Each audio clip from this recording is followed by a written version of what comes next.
These cold months, my work looks different. I don't have the frenetic production of the spring and fall, nor is there the ease and confidence of summer. But in the winter, as my days start a little slower, I find myself with a new depth, with a renewing spirit, with a prescient well with which to deliberate and plan. In our modern world, we may believe we have no need to be seasonal.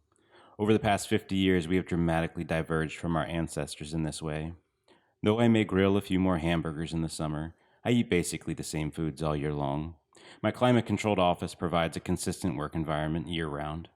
Even if it's 10 degrees outside, I can move from my heated home to my heated car to my heated office in little more than a sweatshirt. And in our industrial world, we may be tempted to think that our output should look the same all year long. Every day should be the same regardless of month or season. After all, that is the pace and expectation established by our machine counterparts.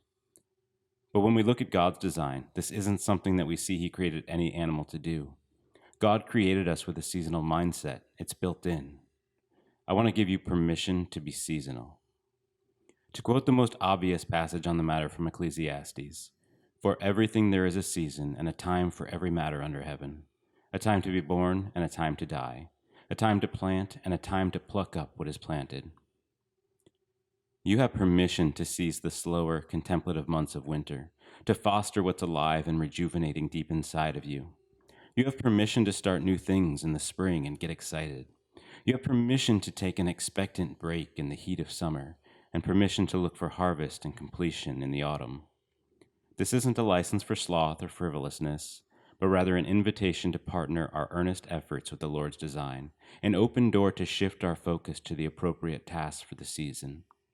As creative producers, we can spend our time fighting the seasons, trying to conform to a man-made industrial standard of productivity, or we can allow ourselves to shift our focus seasonally in accordance with God's design, trusting Him that the quantity and quality of our work will prosper.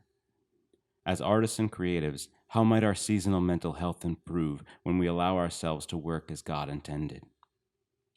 As for me and my house, we will do our best to partner with God's design. We will accept the gift of seasons from our King.